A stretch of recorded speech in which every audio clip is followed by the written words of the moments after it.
Hello and welcome to the Carolina Snowflakes podcast, where two Southerners come to terms with their liberal snowflake tendencies. We're your hosts. I'm Amanda. And I'm Jason. And we're here with episode 11 we're calling We Watched Fox News. And before we get into that, I want to timestamp this a little bit by saying that yesterday, Donald Trump got diagnosed with COVID. He did. Tested positive. Yes. So that's all in the news right now. It's everywhere, yes. And him and a bunch of other people.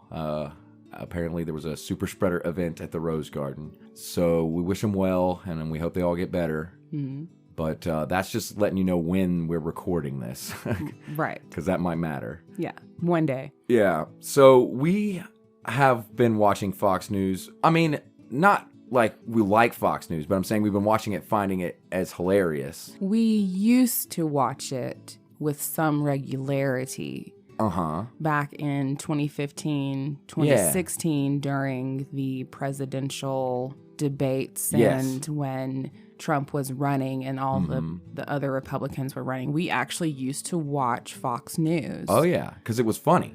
Not because we liked it. No, we didn't watch it for information or for anything like that. We genuinely watched it because we found it entertaining. Oh, yeah. And it went from just watching like the debates and the talking heads to where we were also watching Fox and Friends in the morning. Yeah, well, like, because it would be still on that channel and you would just wake up and cut the TV on. And and just leave it on and we'd be getting ready for work in the morning and Fox and Friends would be on. And we would just be amused and entertained. Yeah. Because those people are ridiculous. I mean, it goes back a long way for me, the tradition of listening to like Republican right-wing stuff and finding it funny. I used to deliver pizza when I was, right out of high school, and I used to listen to Rush Limbaugh and be like, this fucker is crazy. Like, I find that so strange, though, that you would listen to Rush. Oh, yeah. But not be a Rush head. No, I hated him, and I thought what he was saying was stupid, but I thought it was hilarious, because, listen to how crazy this is. And I would tell my friends, you ever heard this guy? He's fucking nuts. See, I don't think I could do that, because I feel like I would be so triggered.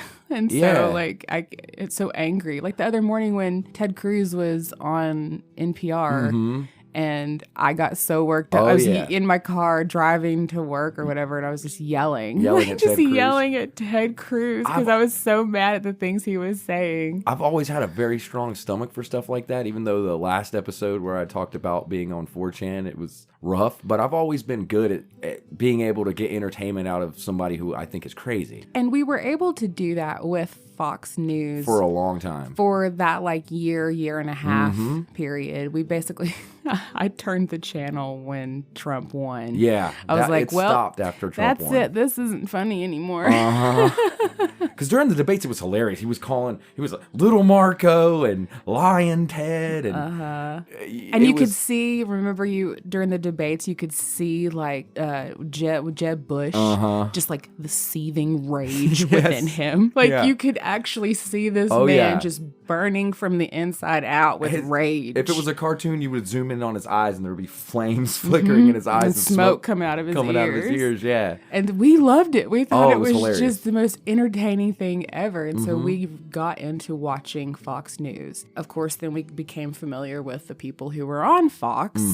And one of them was old Megyn Kelly. Yeah. And she actually gave Trump hell for a little while. She did, because she was one of the, I guess, what do they call them? Panel question people during one of the debates. Moderator. Moderator, questioner during one of the debates. And you always liked her because you thought she was hot. Yeah. Right. I was just like, whatever, she's just a pretty lady on TV. But then she started questioning Trump during one of those debates. And she was giving him hell. Yeah. And I was like, well, okay, I like this lady. Who's this? And I was like, Megyn Kelly, she's all right.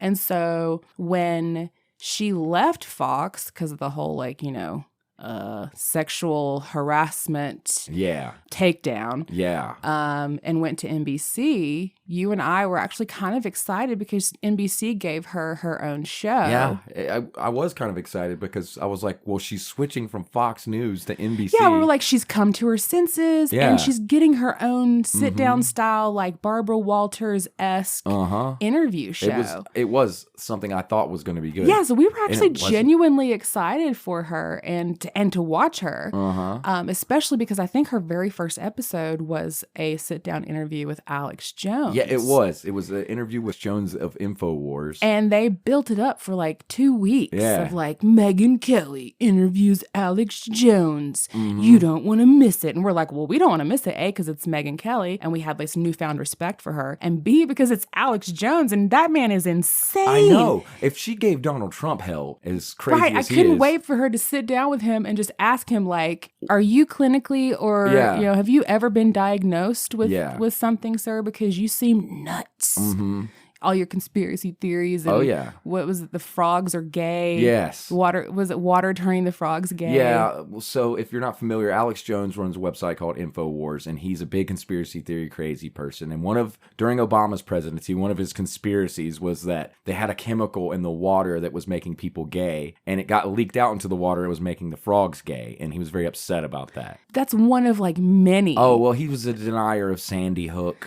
Oh, he was like the head kind of pusher of that theory. He was that also Sandy Hook was not real. Right. That it was all like staged actors that we saw on television. And he's gotten deplatformed from everything he had except for InfoWars by this point. Yeah, they took him off Twitter, right? And all that. But at the time, he was still kind of allowed on all that stuff, and Megyn Kelly was interviewing him. Right. And so it seemed we exciting. were excited to watch that. We tuned in, and It was horrible. It was such. She gave him nothing but horrible softball questions. It was like a 30-minute. What's your favorite color? And then they replayed parts of it. It was like literally 10 minutes of interview that they just chopped up and spread out over 30 minutes. Yeah, it was bad. It was awful. It was really, really bad, and we were like, oh. Yeah, it didn't get into any of Alex Jones' like actual craziness, which.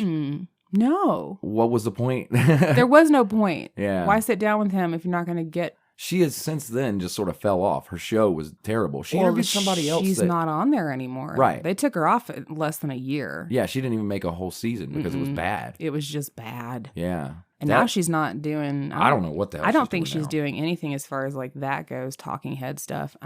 She's on Twitter like defending Trump, but that's about it, which is weird. That is weird. Since he said some really nasty things about her. He did. He did. He was the one who like really said she was bleeding from every hole or something like that. Something like that, like bleeding from everywhere. Yeah. Like, oh God, Jesus, sir. man. Yeah. Gross.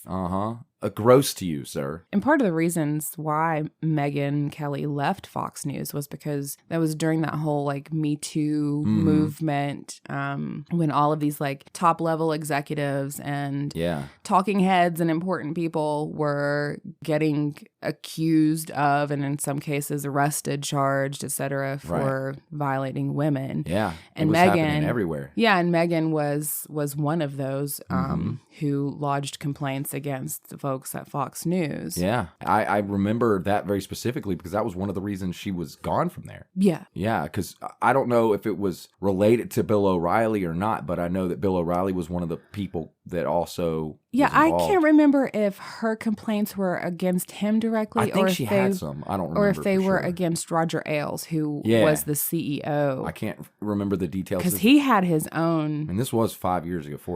Yeah, and he had his own issues as far as like women accusing him of violations. Yeah. Sexual harassment. Yeah. Well, I'm sure he did. But the point is, Fox News, or as we're calling it for this episode, Faux News. Yeah. They routinely feed conspiracy theories. Oh, yeah. Not like Alex Jones. They're not making claims that frogs are gay. Yeah. They don't necessarily make direct claims. Yeah, they just give nods to it. They feed them. So they just will drop little nuggets and little hints at certain things to cast doubt on truth. Yeah, or they'll say something like, I've noticed like one of the things they'll do is say something like, there are some folks out there claiming that Donald Trump is saving children from getting pedophiled. And then that's it. They won't say these people that believe this are crazy and that they're like a tiny little online group. They just say it as if there are some people out there.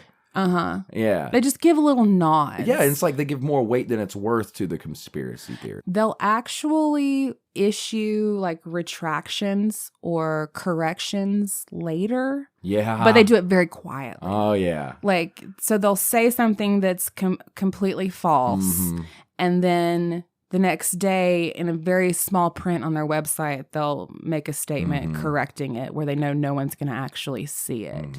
Fox News has a way of what it chooses to call news and what it chooses not to call news is very subjective and very For sure. slanted. Like, the bias isn't just in the words they say, it's what they don't say and what they don't cover and what they do cover. Well, that's part of the reason why Fox exists in the first place. Yeah, it is, actually. That was like the founding idea of it. Yeah, well, if you go back and listen to our episode on the radical left, Fox News is a product of 40, 50 years of conservatives seeking out their own voice in the media. It is, yeah. And that was the product. Rupert Murdoch. Yeah, there's like a really well written on history of the building up to why Fox News existed. And it isn't like they know they're biased. The whole point of it was to give things a quote unquote conservative spin because they thought all the other news had a left spin. They did. And that goes back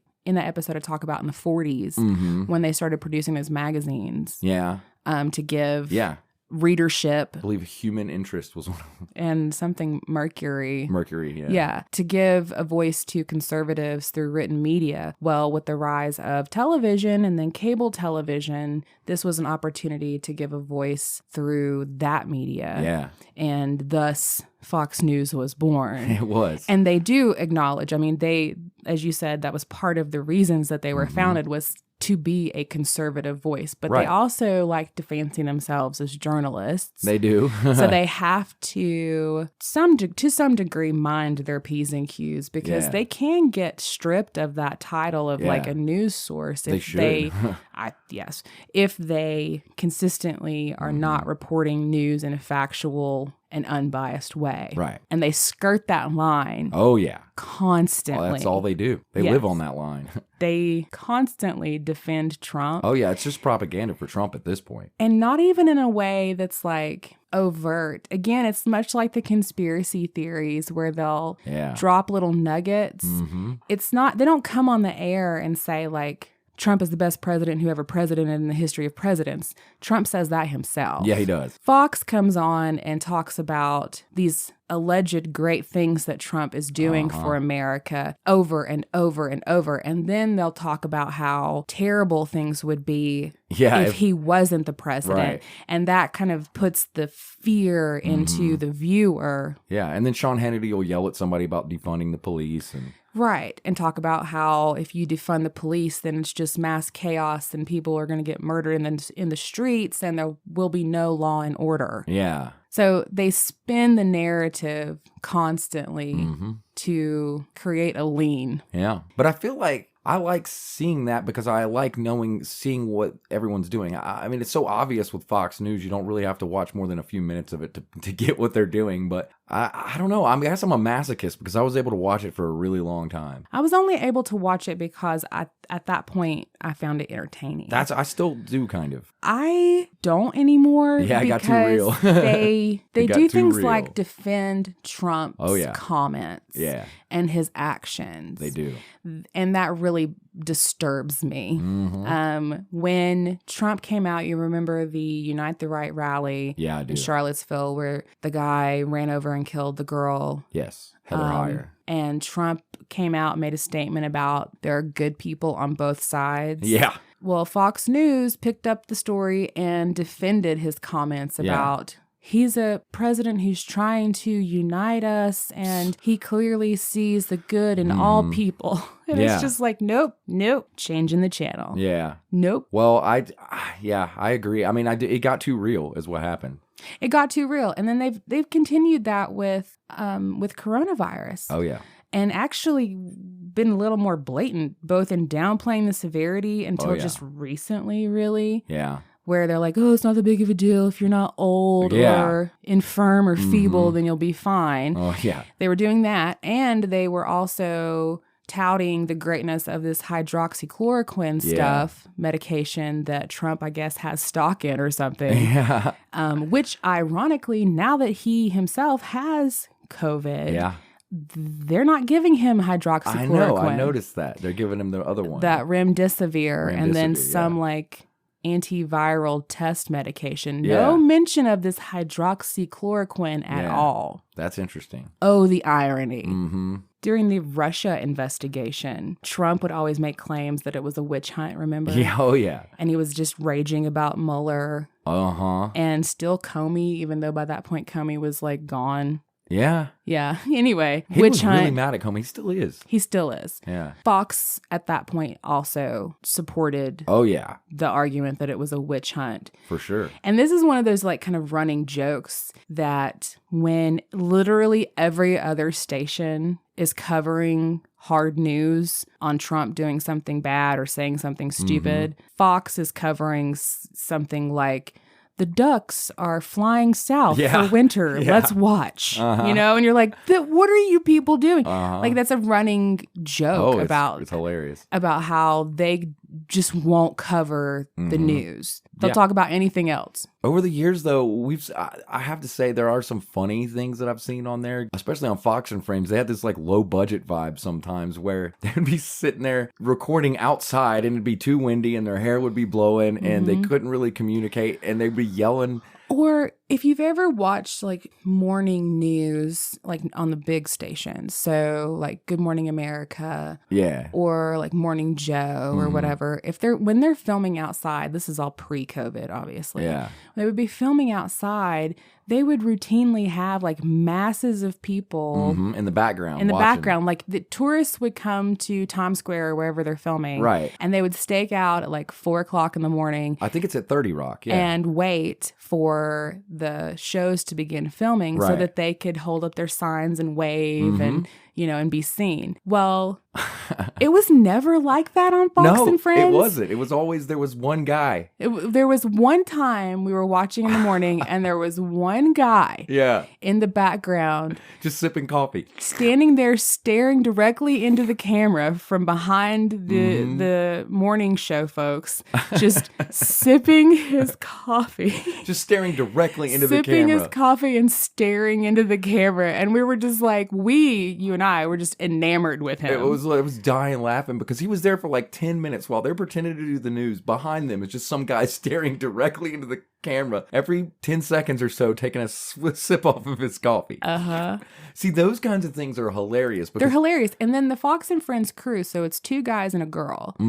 And one guy is kind of the sort of smart one and kind of the leader of the group. Then you've got the girl who plays the kind of gendered stereotype blonde of like, I don't know. Let's talk about purses. And then you've got the other guy who's like the frat guy who's not real smart, but he's like comic relief in a way. And he doesn't really even know he's being funny. Because he's not trying. Yeah, he's just... So they have this little like trio and their system. Yeah. It seems to work for them, but... It does work for them. It's pretty funny. Do you remember the morning where they had the one lady out climbing the rock wall outside? She's like on a rock wall trying to do the weather or the news. It was the weather girl.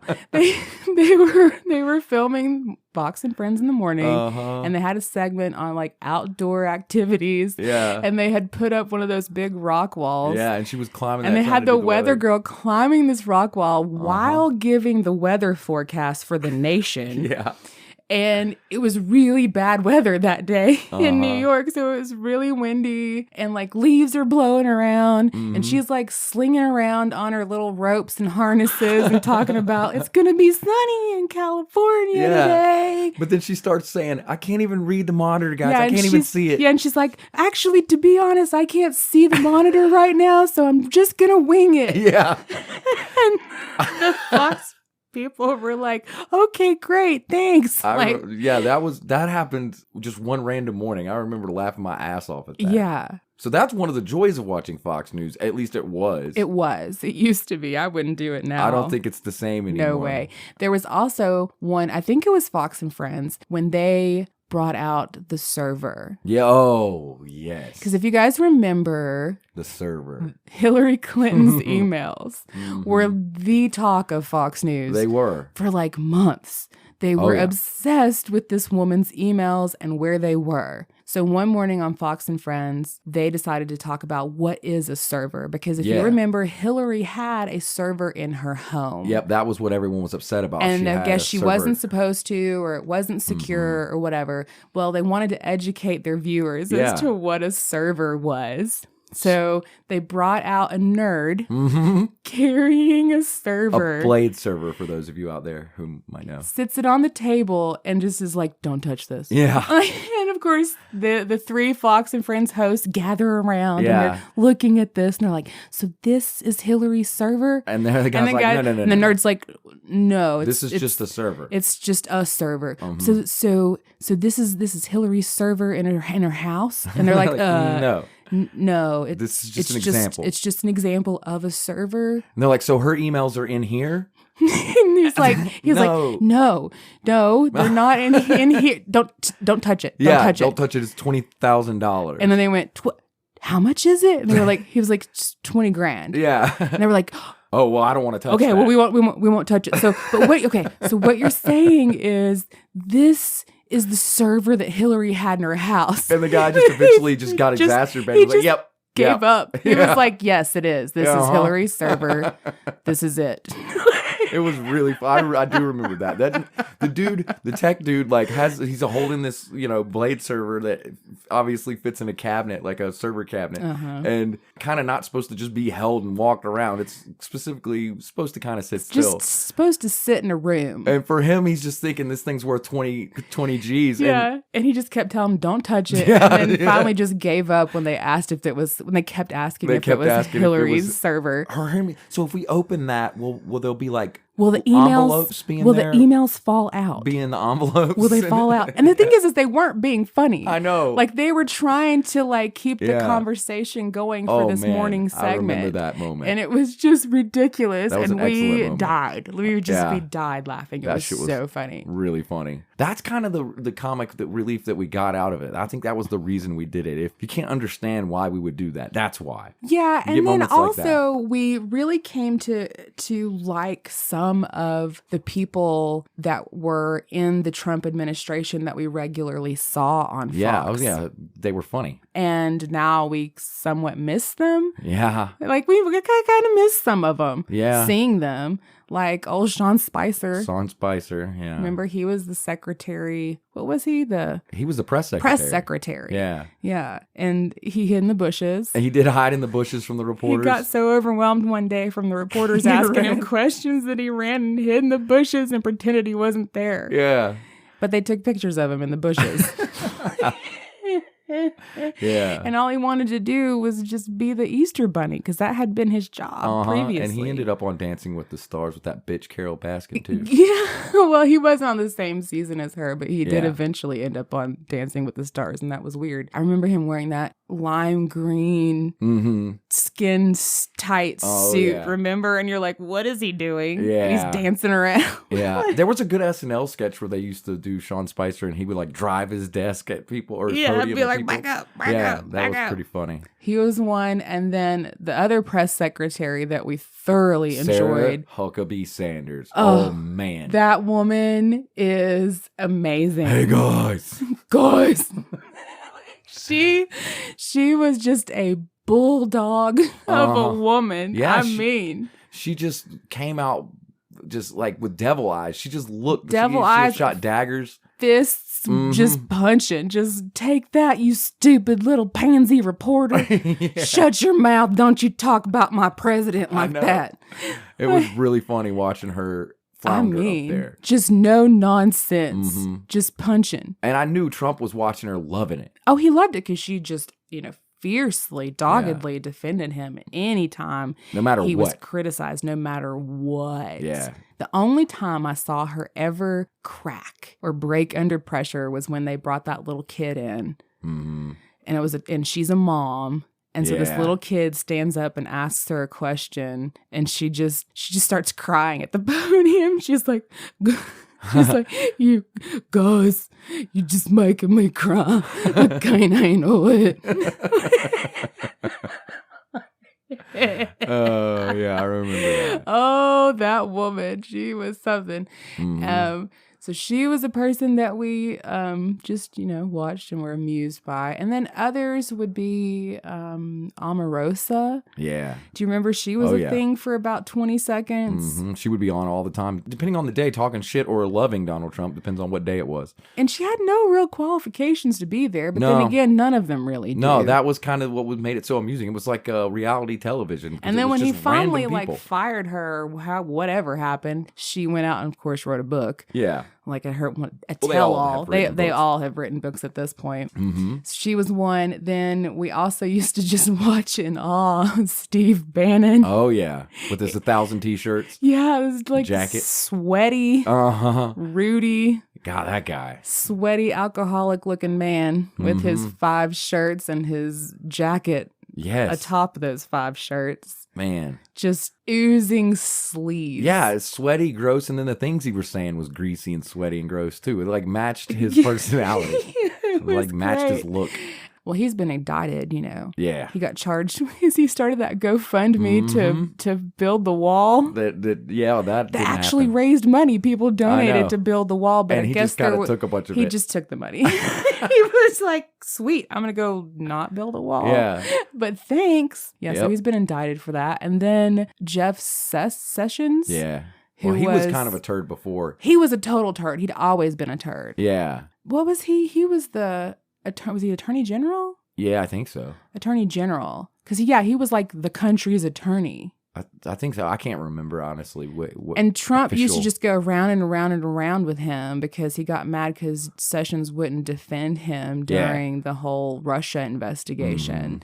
He recused himself. And that upset Donald Trump greatly. And he was just like, you can't do that. You cannot be here for me. And he's like, yeah, I'm sorry. Yes, I can do that because it's against the law. Uh-huh. He hasn't gone anywhere since then either. No, he's still around, but not in an official capacity. Yeah. And because Fox News is so riddled with propaganda, there is a community of people out there who have lost their friends, family, and loved ones to R.I.P. to these crazy ideas. There's a documentary called The Brainwashing of My Dad. It's really good. We've watched it. I would highly recommend watching that documentary if you were interested in this topic because she really goes through trying to unbrainwash her dad from Fox News, and it's a success story, which is nice. She also just explains, or at least tries to explain, breaks it down how some people just get absolutely consumed by Fox News. Yeah, and turned into something that they weren't. Zombies that just are angry all the time. There's so much anger and bitterness, and she's like doesn't want to see that in her father. Mm-hmm. There's a community on Reddit. There's a subreddit for this exact thing. It's called Foxbrain.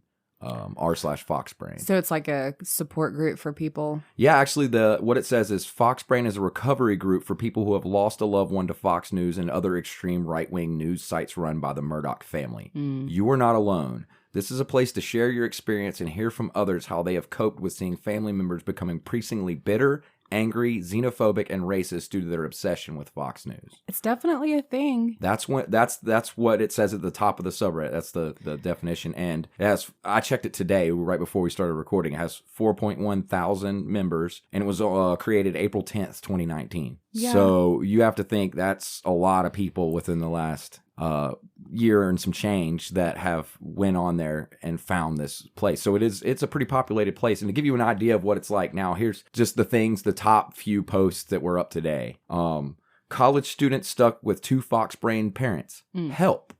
Help. Yeah. Another, hi, I'm glad I found this sub because I moved back home and I feel like I'm losing my mind. Dad won't stop with the Chinese virus garbage. Oh. Mm-hmm. Yeah, Trump said he called it the China virus repeatedly. China plague. He called it the China plague. Repeatedly during the debate this week. Which is even worse. Yeah. And then this one was sad. Has anyone had any success getting their parents back? The replies were almost all negative. Yeah, because I think once they're gone, you can't get them back. Very sad. Fox has this way of just pulling people in and appealing to this bitterness and anger and gets them. I mean, people just, it's like hate watch. Yeah. You know? I know. That's part of the tactics and the way that Fox spins stories and their angles. It gets people riled up. And when you're riled up, I mean, it triggers the chemicals in your brain literally to like be on edge. Yeah. I know. And when you're on edge, you stay on edge until you remove yourself or remove the thing that's doing that to you. Yeah. But Fox is 24 hours. Yeah, it's like a thorn in their brain that's constantly poking them and irritating them, and they lash out at everyone around them. It's horrible to see, and it's horrible to know that people are going through it. I feel lucky because I haven't had any of my immediate family get lost to it, but yeah, I know there are people that have. Here's another one. New here. My parents were almost always Fox News evangelical right-wingers, but 2020 has made them worse. And there's a lot of replies to that one. So this year has really upped the ante on losing family to Fox. Well, part of it's because, it's the virus. Yeah.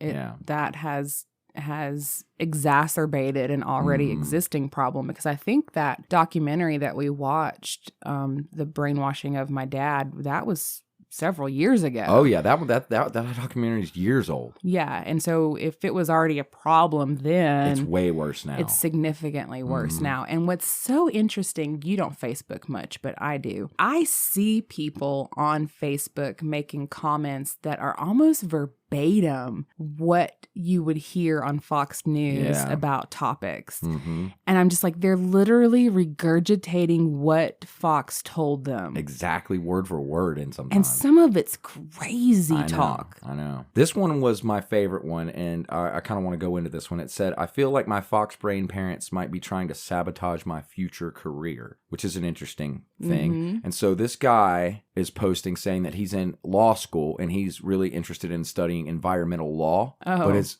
parents are super right-wing, but they're paying for his room in his college. And so he can't tell them that he wants to go into environmental law, or they will pull the plug and sabotage his entire law career, or that's his fear.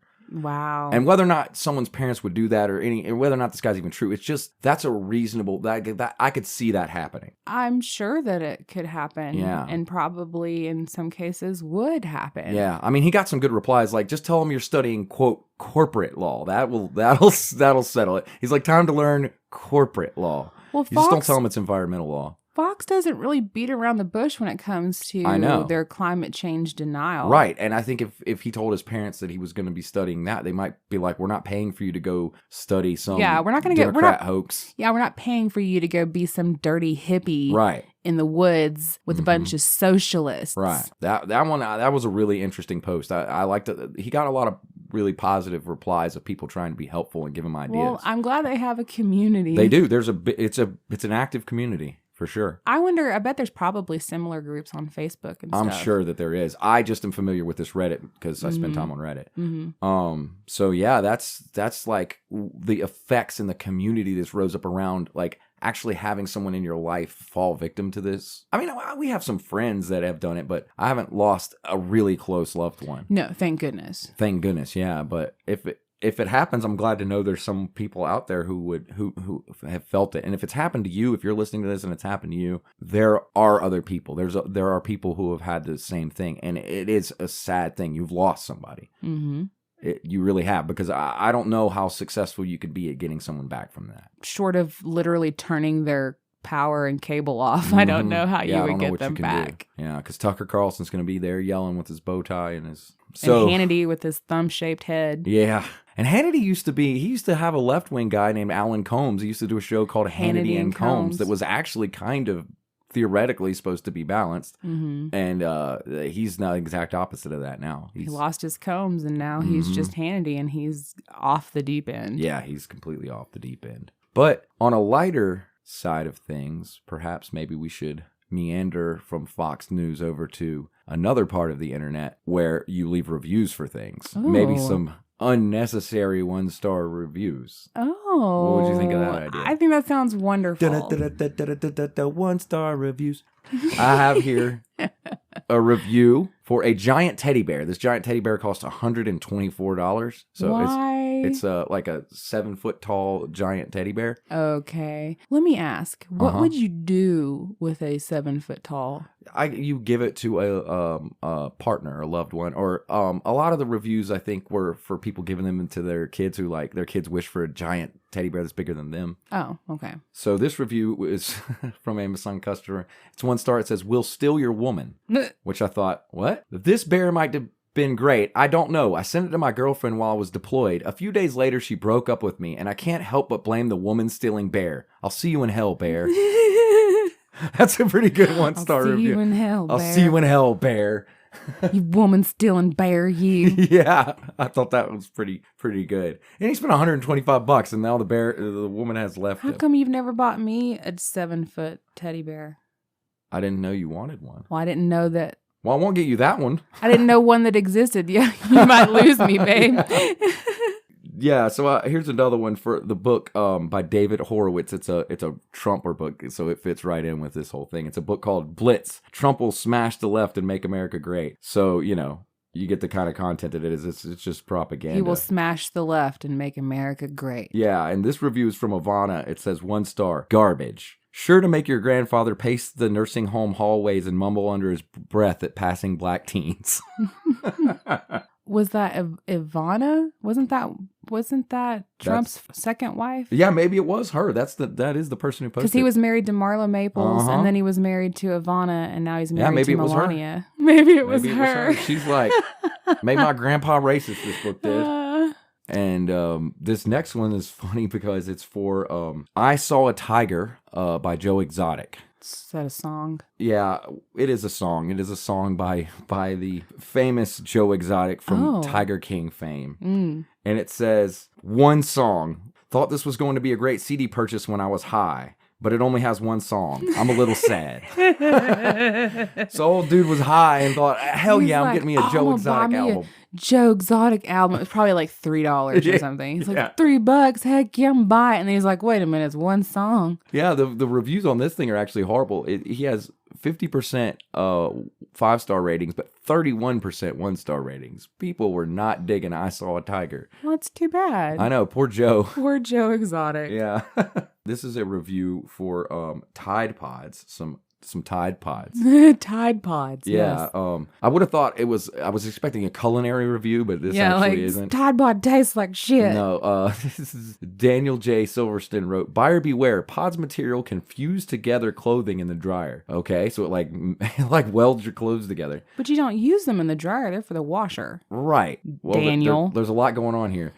I've had 2 very bad experiences with this product. One, the container has very sharp edges and you can easily cut your fingers badly. So this dude cut his fingers all to shit. He sliced his fingers trying to get a Tide Pod. Maybe that was part of their childproofing efforts. They were like, we won't let the kids eat our Tide Pods, so we'll make the edges really sharp. Yeah, sharp-ass razor edges to cut your hands to ribbons. Just slice it up. And then your clothes are all bloody and you got to wash them again. Yeah, it's a marketing tactic. It says, number 2, the pods do not completely dissolve in the washer. When your laundry is in the dryer, the residual pod plastic will fuse together clothing made such as spandex. Oh. Thus, I've had these pods ruin clothing for me. Because of the plastic-like substance of the pods containing the detergent ingredients behaves like super glue when heated up in a dryer. Okay. I've been able to salvage some clothing by soaking the ruined garment in water and then slowly working the pod glue out of the garment. I will never purchase this product again. I wouldn't either after that experience. No, I'm definitely. I mean, I'm not a Tide Pod eater or user. Yeah. But now I'm definitely not. That sounds terrible. Like you reach in to get your Tide Pod, you draw back nubs, they're bleeding. That was the part that cracked me up about that one. It's not only was the pods lame, but I also sliced my hands to smithereens. I really do think that may have been the childproofing. Yeah. So those are some unnecessary but hilarious 1-star reviews for this week. And that does it for our show this week. If you like what you heard, you can always find us on our website at carolinasnowflakes.com. We would love to have you on our Facebook community that's constantly growing. It's an awesome place. It's facebook.com/Carolina Snowflakes. And if you have any ideas for anything you'd like to hear us talk about on the show, if you thought anything was funny, if you're mad and you hate us, you can email us carolinasnowflakes@gmail.com. gmail.com. Thanks for listening. Bye.